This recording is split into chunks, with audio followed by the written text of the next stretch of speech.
দর্শক, ফারাক্কার প্রভাব কতটা পড়েছে দেশে সে বিষয়ে আরো বিস্তারিত জানাতে রাজশাহী এবং রাজবাড়ী থেকে যুক্ত হচ্ছেন আমাদের সহকর্মী আবরার সাহের এবং সুমন বিশ্বাস। শুরুতে যেতে চাই আবরারের কাছে। উত্তরের জেলাগুলো সবচেয়ে বেশি ভুগেছে বাঁধের ফলে। পরিবেশগত এবং কৃষিতে কেমন প্রভাব পড়েছে সে বিষয়টি জানাবেন।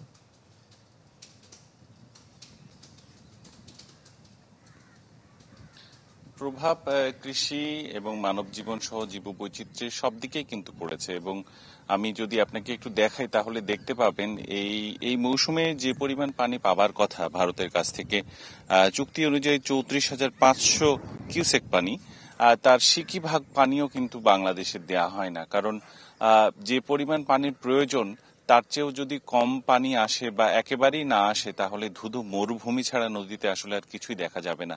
যার প্রভাবে এই পদ্মা নদীর যে শাখা যেগুলো রয়েছে সব শাখায় প্রায় মৃতপ্রায়, এবং পাশাপাশি এই যে তীব্র গরম, সেই গরমে পানির যে লেয়ার মাটির নিচে পানির স্তরে, আমরা কিন্তু পুরোটাই এই মাটির নিচের পানির উপর নির্ভরশীল, কৃষিকাজ থেকে জীবনযাপন সবকিছুতে। ফলে বিশেষজ্ঞরা বলছেন যে লেয়ার থেকে আমরা পানিটা তুলছি সেটি আসলে পুনর্ভরণ হচ্ছে না, নদীতে যে পরিমাণ পানি থাকবার কথা সেটি আসলে থাকছে না।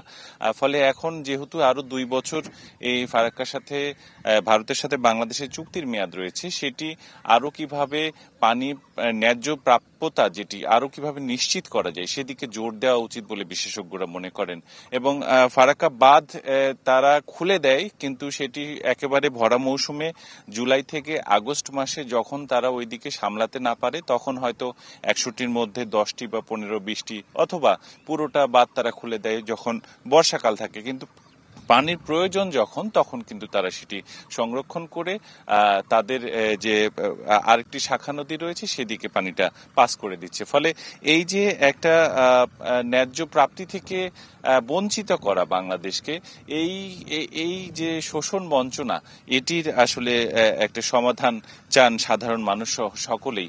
আর নদীতে যে পরিমাণে এখন শুষ্কতা রয়েছে তাতে আসলে আগামী কয়েক বছরের মধ্যে এই এলাকাতে নদী একেবারেই মৃতপ্রায় মারা যাবে, পাশাপাশি জীববৈচিত্র্য সহ মানব জীবনেও নানান হুমকি চলে আসছে, সামনে আরো আসবে, এটাই মনে করছেন বিশেষজ্ঞরা।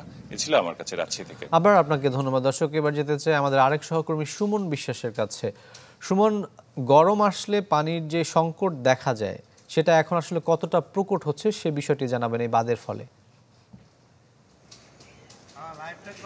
রাকিব, এক কথা বলতে গেলে রাজবাড়ীতে কিন্তু কৃষি প্রধান জেলা হলেও নির্ভর করতে হয় একদম ভূগর্ভস্থ পানির উপর, এবং এই শুকনো মৌসুমে পানির সংকটটা কিন্তু প্রকট আকারে ধারণ করে। আমি যেখানে দাঁড়িয়ে আছি এটি কিন্তু পদ্মার একটি শাখা নদী, এই নদীটির নাম হড়াই, এবং এই নদীটি মৃতপ্রায়।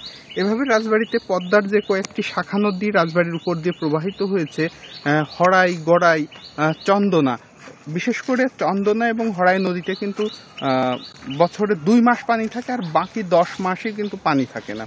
ফলে কৃষিতে সেচ সহ মানুষের জীবনের জন্য যে পানির প্রয়োজন সবকিছুই কিন্তু নির্ভর করতে হয় ভূগর্ভস্থ পানির উপর। এবং এই যে ফেব্রুয়ারি মাস থেকেই রাজবাড়ীতে কিন্তু পানির একটা সংকট দেখা দেয়, এবং ভূগর্ভস্থ পানিও নলকূপে উঠতে চায় না। তখন কিন্তু এই যে মানুষের বেঁচে থাকার জন্য যে পানিটুকু প্রয়োজন সেটিও কিন্তু একটা বড় সংকটের মধ্যে পড়ে। এছাড়া আমরা দেখেছি যে রাজবাড়ির যে 65 কিলোমিটার পদ্মা নদীর তীর আছে, সেখানে কিন্তু প্রতি বছরই আমরা দেখি পদ্মার ভাঙন, এবং প্রতি বছর অনেক মানুষ গৃহহারা হচ্ছে।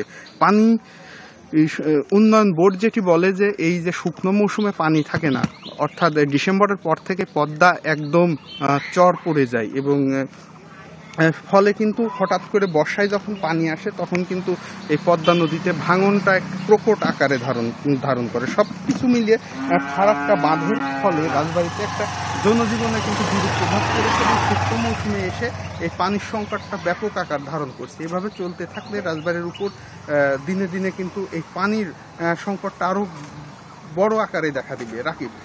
সুমন, আপনাকে ধন্যবাদ। দর্শক, ফারাক্কা বাঁধের প্রভাবে যে ধরনের সংকটগুলো বাংলাদেশ মোকাবেলা করছে সে বিষয়ে আরো বিস্তারিত জানাতে যুক্ত হচ্ছেন আমাদের সহকর্মীরা। পরের খবরে যাচ্ছি।